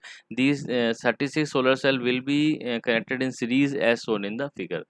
अब फिगर अभी आगे दिखाऊंगा। अब आप सिंपल सी बात समझिए कि अगर मान लीजिए कि मैंने आपसे कहा कि आपको 12 वोल्ट की बैटरी की चार्जिंग करनी है, उस चार्जिंग के लिए अच्छा ये होगा कि आप 18 वोल्ट का एक मॉड्यूल डिज़ाइन करें जिससे कि प्रॉपर करंट का फ्लो हो। और आपके पास आपको 18 वोल्ट का एक मॉड्यूल डिज़ाइन करना है, और आपके पास जो सेल्स अवेलेबल हैं वो सेल का आउटपुट वोल्टेज 0.5 वोल्ट है। आप कितने नंबर ऑफ सेल लगाओगे, तो आप बोलोगे सर एक सेल 0.5 वोल्ट देती है, हाफ वोल्ट देती है, 2 सेल देंगी 1 वोल्ट देगी। तो इसका मतलब ये है कि अगर हमें 18 वोल्ट का आउटपुट चाहिए है मॉड्यूल से, तो उसमें हम 36 सेल अगर यूज़ करें, और 36 सेल का में हर एक सेल का वोल्टेज 0.5 वोल्ट अगर है, तो 36 सेल को अगर हम सीरीज़ में कनेक्ट करेंगे तो जो रिज़ल्ट आएगा वो कितना हो जाएगा, 18 वोल्ट हो जाएगा। आई थिंक बात क्लियर हो गई। अगर 18 वोल्ट का आउटपुट वोल्टेज हमें चाहिए मॉड्यूल से, मॉड्यूल एक ऐसा डिज़ाइन करना है जो आउटपुट वोल्टेज 18 वोल्ट का प्रोवाइड कर पाए, तो और हमारे पास जो सेल्स अवेलेबल हैं वो 0.5 वोल्ट की हैं, तो आप क्या करेंगे, 0.5 वोल्ट की उन सारी सोलर सेल्स को सीरीज़ में कनेक्ट करेंगे, और 36 सेल को अगर सीरीज़ में कनेक्ट करेंगे तो आपको आउटपुट वोल्टेज 18 वोल्ट मिलेगा, क्योंकि एक सेल का जो वोल्टेज है वो कितना है, 0.5 वोल्ट है। तो इस तरह से हमने यहाँ पर ये कह सकते हैं कि 36 solar cells are required for producing the output voltage of 18 volt. अब इस देखिए यहाँ पर इस डायग्राम को इसलिए लिया गया है, ये एक मॉड्यूल है जिसका आउटपुट वोल्टेज 36 होगा। कैसे सोलर सेल लगी, ये यहाँ पर ये जो पार्ट है ये एक सोलर सेल है, this is first solar cell. ये क्या है, ये दूसरी सोलर सेल है। अब हम सोलर सेल्स को अगर मैं काउंट करूँ यहाँ पर, let me change the colour of the pen जिससे क्लियर हो। अगर आपने कहा कि this is first solar cell, this is second solar cell, this one is third cell, this one is four cell, this one is fifth cell, this one is six, seven, eight, nine. तो आपके पास कितने, 9 हो गए आपके पास एक column में, और कितने टोटल नंबर ऑफ कॉलम्स है, आप बोलोगे सर कॉलम कितने, late me change the colour again, 1, 2, 3, 4। एक कॉलम में आपके पास 9 सेल हैं, दूसरे में फिर 9, तीसरे में 9, फोर्थ में 9, टोटल कितना हो गया 9, 9 multiplied by 4 it will become as 36। It means इस मॉड्यूल में कितने हो गए सेल, 36 सोलर सेल हो गए। 36 सोलर सेल लगाने का कारण क्या था, एक सेल का वोल्टेज जो है आउटपुट का वो 0.5 है। तो आपने यहाँ पे वैल्यू पुट करी, 36 सोलर सेल को जब आउटपुट वोल्टेज में कन्वर्ट करेंगे तो कितना आ जाएगा 18 वोल्ट। मतलब this panel is able to provide the output voltage of 18 volt and which is obtained by connecting the 36 solar cell rated for 0.5 volt each. Now come to the solar array. Solar array क्या होता है, सबसे पहले हमने solar cell पढ़ा जो एक single unit थी, that was a solar cell. उसके बाद हमने क्या पढ़ा, सोलर मॉड्यूल पढ़ा। जब कई सारे सोलर सेल्स को आपस में सीरीज में कनेक्ट करते चले गए तो उससे हमें क्या मिल गया, सोलर मॉड्यूल मिल गया। अब सोलर मॉड्यूल्स को जब आपस में सीरीज या पैरेलल में कनेक्ट किया जाएगा तो क्या बनेगा, एक सोलर एरे बनेगा। अब यहाँ कहता है when a solar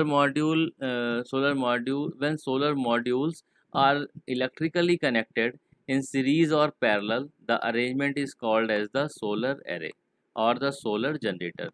For series connection of two solar modules, the plus terminal of one module is connected to the minus terminal of the second module, and when two modules are connected in series, then the total output voltage will be 24 volt. ठीक है, अगर आपके पास series में 12-12 volt के दो module हैं, उनको series में डालेंगे तो कितना आ जाएगा, वो 24 वोल्ट का आ जाएगा। इस बात को उन्होंने यहाँ पे रिप्रेजेंट किया। देखिए जब मैंने अभी पढ़ा था वो चीज़ यहाँ पे लिखी हुई है। ये आपके पास एक सोलर मॉड्यूल हो गया, फर्स्ट सोलर मॉड्यूल, और दूसरा आपके पास क्या है, सेकेंड सोलर मॉड्यूल। एक ये first and this one is second. अब आपको 24 वोल्ट का मॉड्यूल बनाना था। पहले वाले का जो वोल्टेज है वो 12 वोल्ट, दूसरे का वोल्टेज 12 वोल्ट है। अब मैंने फॉर एग्जांपल 12 वोल्ट लिया हुआ है, जिसको लास्ट एग्जांपल हमने 18 वोल्ट लिया था। अगर आप इनको टाइम के साथ इसका आउटपुट वोल्टेज रिड्यूस करके आप ऐसा कंसीडर कर सकते हैं, और प्रेजेंट सिचुएशन में दोनों मॉडल क्योंकि पुराने हो गए तो 12 वोल्ट प्रोवाइड कर सकते हैं। ठीक है, तो अब यहाँ पे कनेक्शन कैसे करेंगे, मॉड्यूल हो या सेल हो या कुछ भी हो, ये सारी की सारी चीज़ें वही हैं कि ये एक बैटरी की तरह कंसिडर की जाएंगी। सेल को भी हमने एक बैटरी की तरह कंसीडर किया था, और मॉड्यूल को भी हम एक बैटरी की तरह कंसीडर करेंगे। बस डिफरेंस ये कि जब सेल लिया था तो सेल एक बैटरी थी जो 0.5 वोल्ट दे रही थी, मॉड्यूल एक ऐसी बैटरी है जो 12 वोल्ट का वोल्टेज दे रही है। तो अब यहाँ पर बैटरी, अगर ये बैटरी पॉजिटिव टर्मिनल, ये बैटरी का निगेटिव टर्मिनल, फिर से बैटरी का ये पॉजिटिव और ये निगेटिव, और ये इस बैटरी का वोल्टेज है फर्स्ट वाले का 12 वोल्ट, दूसरे का भी फर्स्ट का क्या है 12 वोल्ट।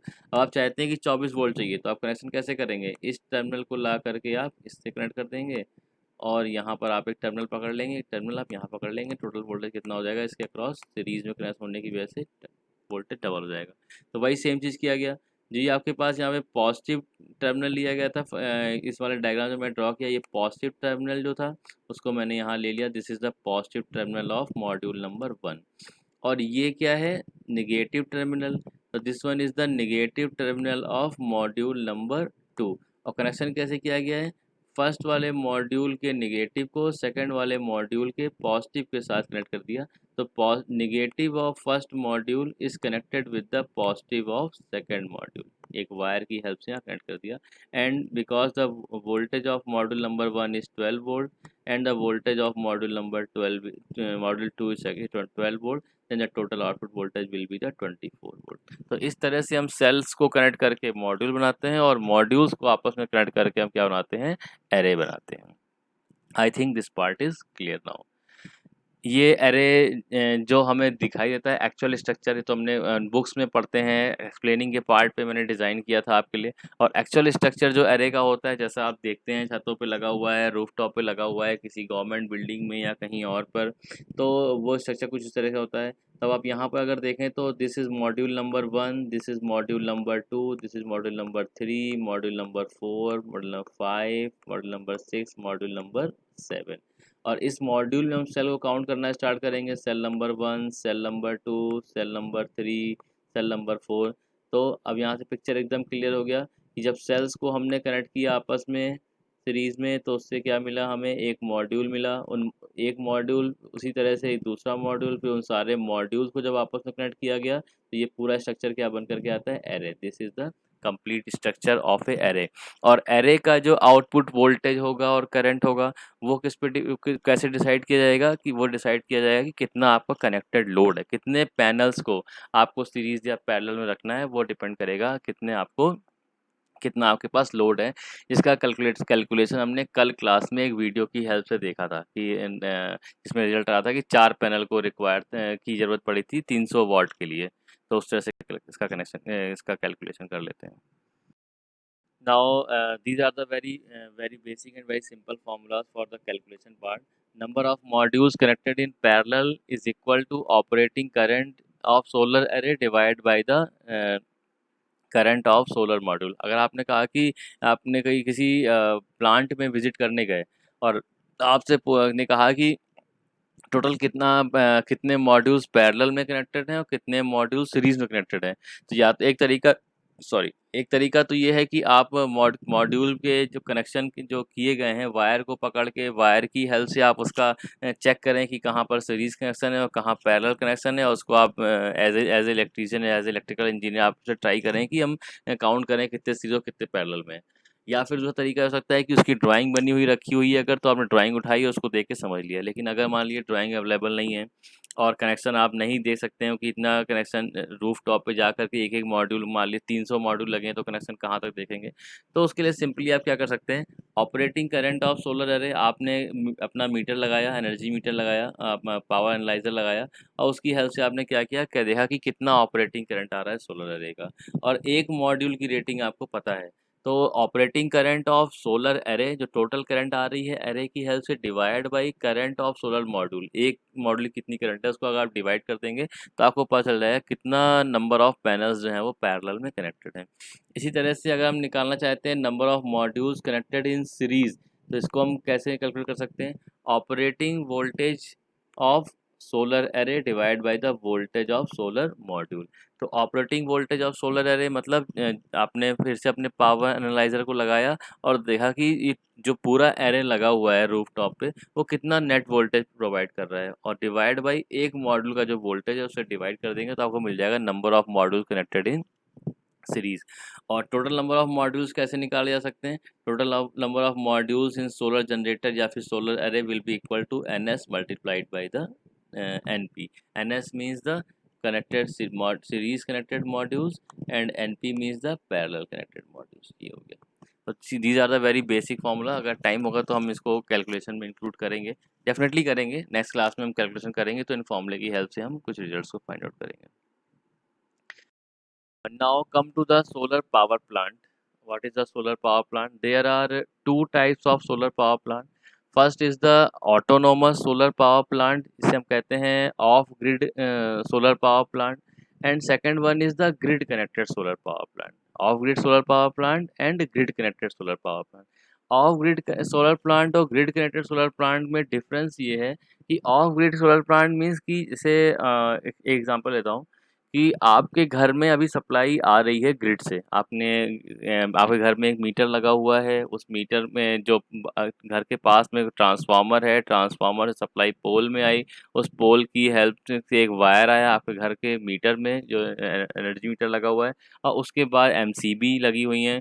एमसीबी के बाद जितना भी जहाँ जहाँ सॉकेट हैं वहाँ पे सब में सप्लाई को डिस्ट्रीब्यूट कर दिया गया है। इसके लिए आपने स्टार्टिंग में अगर आप जाएंगे तो कैसे सप्लाई है, आपने सबसे पहले हम एक एप्लीकेशन देते हैं इलेक्ट्रिसिटी बोर्ड को, उसके बाद इंजीनियर आता है विद इलेक्ट्रीशियन और उसके वो कनेक्शंस देते हैं, सप्लाई प्रोवाइड करते हैं, और आपका ये जितने इलेक्ट्रिकल ऑपरेटर्स हैं वो ऑपरेट करना स्टार्ट हो जाते हैं। तो इस तरह की जो सप्लाई जो हमें मिल रही है एक प्रॉपर चैनल के थ्रू, एक इलेक्ट्रिसिटी बोर्ड की हेल्प से प्रोवाइड की जा रही है, इसको हम बोलते हैं ग्रिड सप्लाई, क्योंकि इसके लिए एक प्रॉपर ग्रिड लगाया गया है, इसके लिए एक पावर प्लांट लगाया गया है जो इस सप्लाई को प्रोवाइड कर रहा है। अब आपने क्या किया, आप कहते हो कि हमें अपने घर के कुछ इक्विपमेंट को चलाने के लिए हम सोलर सप्लाई को यूज़ करेंगे, सोलर पैनल को यूज़ करेंगे। आपने कहा कि आपने 15 पैनल खरीदे और छत पे ला करके उसको लगा दिया, और आपने कहा कि अब हम इसकी सप्लाई को यूज़ करेंगे। अब आपके पास जो सप्लाई पहले से आ रही थी और जो सप्लाई आपके पास अभी अवेलेबल है आपने सोलर से ले ली, अब ये एक तरह से आपके पास दो सोर्स हो गए, एक ग्रिड सोर्स हो गया और दूसरा सोर्स जो आपके पास हो गया वो सोलर वाला सोर्स हो गया। अब देखिए, अब आपने इन दोनों की मिक्सिंग करके अपने लोड को सप्लाई दे दी, तो अब कहाँ-कहाँ प्रॉब्लम्स क्रिएट होंगी। पहली प्रॉब्लम ये होगी कि जिस मान लीजिए कि आपके पास लोड जो है, आपने अगर 15 पैनल लगाए और फॉर एग्जांपल वो 15 पैनल 1500 वाट प्रोड्यूस कर रहे हैं, और आपके घर का जो रनिंग कंडीशन में जो वाट पावर रिक्वायर्ड है मान लीजिए 2000 है, 15 पैनल लगाए 1500 वाट हो गए, आपको 2000 वाट की रिक्वायरमेंट अगर फॉर एग्जांपल है, तो आप 1500 वाट तो ले लोगे सोलर से, और 500 वाट जो है वो कहाँ से लोगे, बाहर सप्लाई लेंगे। ये बहुत ही रफ एग्जांपल मैं ले रहा हूँ। और 500 वाट आप किससे लोगे, ग्रिड से। और अगर ऐसी कंडीशन हुई मान लीजिए कि आप विद फैमिली आप कहीं बाहर जा रहे हैं, आप कहीं घूमने चले गए, आपने घर को बाहर से लॉक किया और चले घूमने, उस कंडीशन में आपको जो आपका solar module, solar panel, solar array जो 1500 वाट बना रहा है, वो घर में बिल्कुल यूज़ नहीं हो रहा है। अब घर में बिल्कुल यूज़ नहीं हो रहा है तो वो कहाँ जाएगा, उसकी ज़रूरत ही नहीं है, तो वो अब कहीं तो डिस्ट्रीब्यूट करेगा उस चीज़ को, तो कहाँ जाएगा, ग्रिड के पार्ट में जाएगा या कहीं और जाएगा जहाँ भी हमने उसके लिए पाथ क्रिएट किया हुआ है।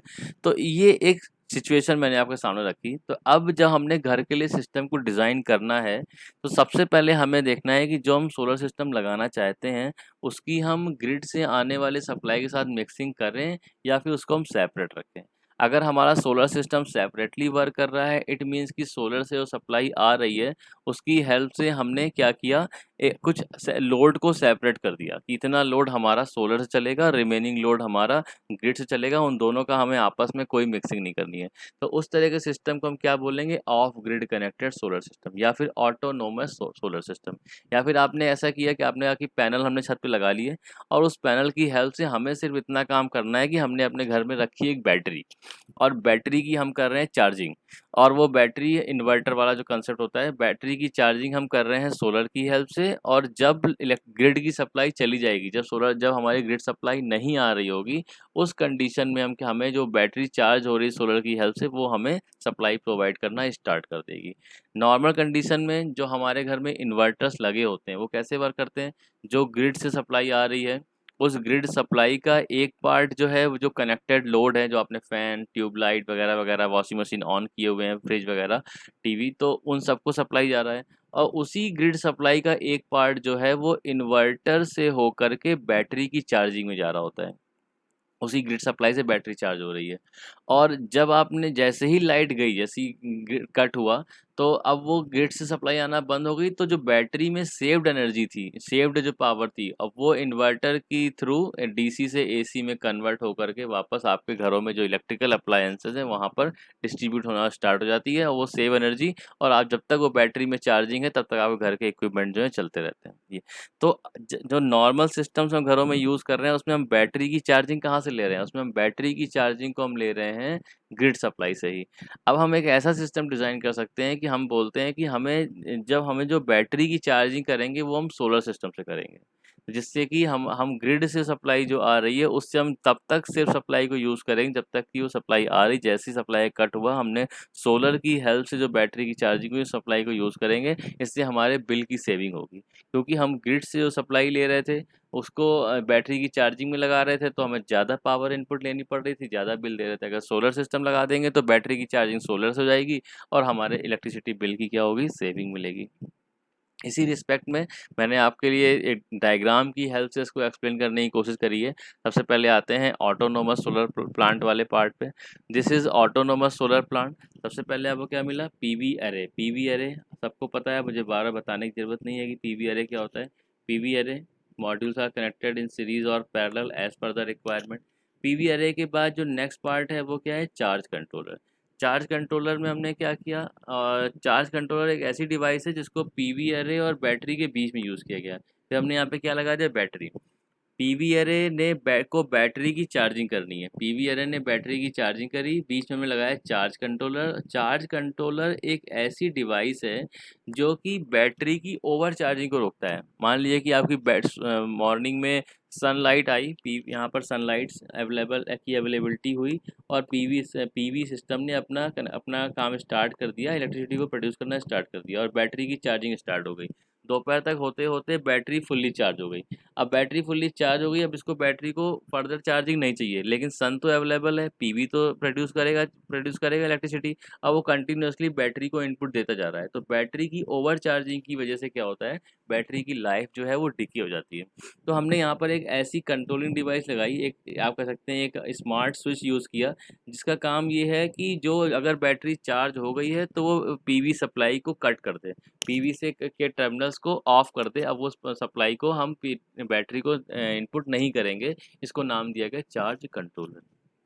अब हमारे पास जो सिस्टम था उसने बैटरी की चार्जिंग कर दी। अब यहाँ पर जो बैटरी जो वोल्टेज जो स्टोर करती है वो क्या होती है, डीसी के फॉर्म में। सबको पता है इन्वर्टर यूज ही इसीलिए किया आता है क्योंकि बैटरी का वोल्टेज जो है वो डीसी, बैटरी में सप्लाई जो है डीसी। पीवी अरे भी जो प्रोवाइड करता है वो क्या है आपके पास, वो सप्लाई डीसी यूज़ करता है। और जो हमारे पास लोड है, अगर मैं लोड की बात करूं तो जितने भी घर में कनेक्टेड लोड हैं वो कैसे हैं, AC connected, single phase AC load है। तो इसका मतलब हमें एक ऐसे इक्विपमेंट की रिक्वायरमेंट है जो कि डीसी सप्लाई को एसी में कन्वर्ट कर पाए। तो डीसी सप्लाई को एसी में कन्वर्ट करने के लिए जो हमने इक्विपमेंट यूज़ किया उसको नाम क्या दिया, इन्वर्टर नाम। तो inverter is being used here for to convert the DC power at the battery side and into the AC power which is required for the required by the load side. So this is the autonomous solar power plant. कुछ जगह आप जो solar plant देखेंगे वो कुछ इस तरह से देखेंगे, जो मैंने अभी न्यू डायग्राम अभी आपके सामने रखा है। कुछ जगह आपने कुछ बुक्स में या कहीं पर पढ़ेंगे तो कुछ इस तरह के डायग्राम होंगे। ये कैसे डायग्राम है, अब यहाँ पर देखें तो सारा का सारा स्ट्रक्चर तो सेम है, लेकिन यहाँ पर आकर कुछ पार्ट जो है वो नया डाल दिया गया है। ये पार्ट मेरा जब मैं आईआईटी दिल्ली में था, एमटेक कर रहा था, तो मैंने इस सिस्टम पे वर्क किया था जो मैंने अभी डायग्राम ड्रॉ किया है। ये कंप्लीट सिस्टम एक इंडस्ट्री का लिया गया था, और एक इंडस्ट्री के में जिस तरह से यूज़ किया जाता है उस तरह से लिया गया था। इंडस्ट्रीज़ में क्या करते हैं कि कह रहे हैं कि आपके पास ग्रिड सप्लाई अवेलेबल है ऑल द टाइम जो आप ग्रिड से ले रहे हैं, और बैकअप में एक जनरेटर रखा हुआ है। इंडस्ट्रीज़ में डीजल जनरेटर रखे जाते हैं, डीजी सेट्स रखे जाते हैं, अगर लाइट चली गई तो डीजी को यूज़ करेंगे। तो अब हमारे पास सोलर भी आ गया, तो इन्होंने क्या किया कि इन्होंने बैकअप के लिए सोलर भी ले लिया। तो अब क्या हो गया, 3 सप्लाई सिस्टम, एक हो गया ग्रिड सप्लाई, उसके बाद सोलर सिस्टम, और तीसरा क्या हो गया, जनरेटर। और बीच में यहाँ पे लगा दिया change over switch. Change over switch इसलिए लगाया गया है जिसकी वजह से ये पता रहे कि हम एक बार में एक ही सोर्स को यूज़ करेंगे, उनकी आपस में मिक्सिंग नहीं की गई है। डीजी सप्लाई को जो ग्रिड सप्लाई है उसको ये नहीं पता कि हमारे पास सोलर भी है, सोलर को ये नहीं पता कि हमारे पास जनरेटर भी है, और जनरेटर को ये नहीं पता कि हमारे पास ग्रिड सप्लाई भी है। किसी को नहीं पता, हम एक टाइम में एक ही यूज़ करेंगे। सबसे पहले क्या हुआ, इसकी वर्किंग कैसे हो रही है इसकी working, let me explain.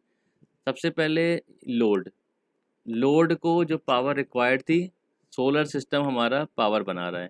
Change over switch क्या कर रहा है, उस पावर को सेव कर रहा है। चार्ज कंट्रोलर जो है वो क्या कर रहा है, चार्ज कंट्रोलर की हेल्प से ये पावर बैटरी में स्टोर हो रहा है। बैटरी में स्टोर पावर जो है वो इन्वर्टर की हेल्प से डीसी से एसी में कन्वर्ट हो गया। यहाँ तक जो पावर आया था हमारे पास वो डीसी था, और इन्वर्टर ने उसे क्या कर दिया, एसी में कर दिया। और हमने हमारे पास जो चेंज ओवर स्विच है उसकी सेटिंग ऐसी है कि वो अभी सोलर की पावर को ले रहा है, और सोलर की तरफ इसको हमने ऑन कर दिया, और ये सप्लाई किसको प्रोवाइड की जा रही है, लोड को सप्लाई प्रोवाइड की जा रही है। सबसे पहले हमने सोलर से जो बनी हुई एनर्जी है उसको हमने लोड को दे दिया इनपुट, और हमारा लोड जो भी कंटेंट लोड घर का है वो सप्लाई पूरी हो रही है। अब देखिए, इसके बाद मान लीजिए कि क्लाउडी सीज़न हो गया। ये सब कुछ नॉर्मल चल रहा था, दोपहर में किसी टाइम पर क्लाउडी सीज़न हो गया, और उस क्लाउडी सीज़न के होते ही सोलर की जो जनरेशन था वो ज़ीरो हो गया। यहाँ पर कोई पावर जो बन रही थी वो क्लाउडी सीज़न होने की वजह से अगर ये पावर क्या हो गई, ज़ीरो हो गई। अगर यहाँ जनरेशन ज़ीरो हो गया तो हमने क्या किया, अब हमारे पास जो ग्रिड सप्लाई अवेलेबल थी हम उस वाले पार्ट पे आ गए। हमने कहा कि अब हम ग्रिड सप्लाई से पावर को यूज़ करेंगे। अब ये वाला सिस्टम हमने चेंज ओवर स्विच को यूज़ किया, और हमने चेंज ओवर स्विच की सेटिंग ऐसे करी, स्विच को सिर्फ हमने हैंडल को मूव किया, किस डायरेक्शन में मूव किया, ग्रिड सप्लाई के साइड मूव कर दिया।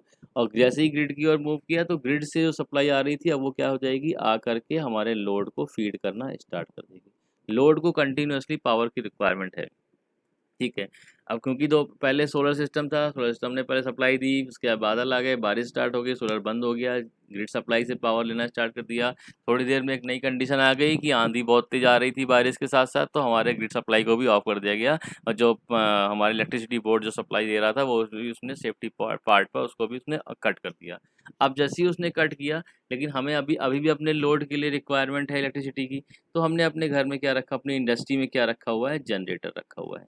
अब हमने चेंज ओवर स्विच का जो हैंडल है उसको मूव किधर की ओर कर दिया, इंजीनियर ने जा करके जनरेटर की ओर कर दिया और जनरेटर को ऑन कर दिया।